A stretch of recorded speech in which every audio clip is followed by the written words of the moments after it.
Pour sa première dans Télématin, Marie Portolano a commis une bourde bien involontaire ce mercredi 30 août, qui a beaucoup amusé le plateau, à commencer par Thomas Soto. Après un mercato riche en rebondissements en juin dernier, les cartes sont rebattues en cette rentrée télévisuelle. Julia Vignali a fait ses débuts dans Affaires conclues, ce lundi 28 août, tandis que Sophie Davant animait pour la première fois sa nouvelle émission sur Europe 1. Et ce mercredi, dans ce jeu des chaises musicales, s'y estime Marie Portolano qui a pris les rênes de Télématin.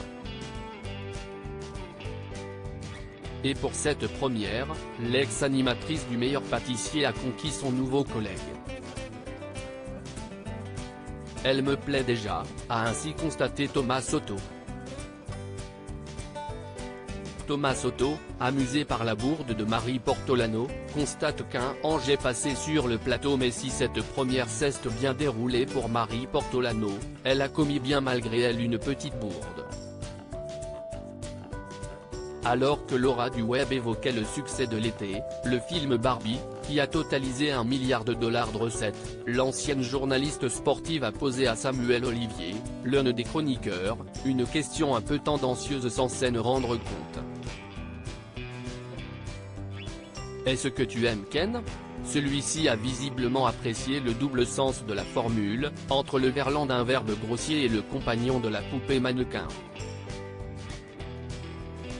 J'adore Ken, lui a-t-il répondu avec un grand sourire. Je viens de me rendre compte de ce que je viens de dire, a réagi aussitôt l'animatrice.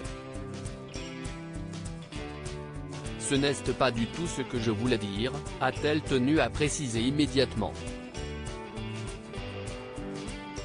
Un ange est passé sur le plateau, a renchéri Thomas Soto, tandis que sa nouvelle collègue tentait de reprendre le cours de l'émission. Marie Portolano a fini par rire de sa petite gaffe, se cachant le visage entre les mains.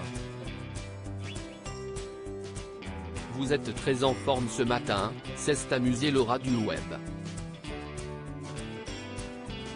L'incide a été vite clos.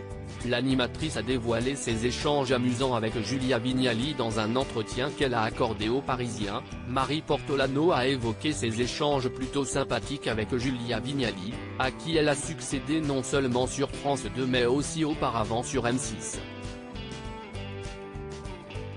Je lui ai dit que je scrutais sa carrière pour voir quelle sera sa prochaine destination. Que je sache où je ne suis. J'espère qu'elle va jouer au cinéma ou réaliser un film, a-t-elle expliqué avec humour. Elle a ensuite confié ce qu'elle lui avait écrit dans le message qu'elle lui avait adressé. J'espère que tu seras la prochaine James Bond girl.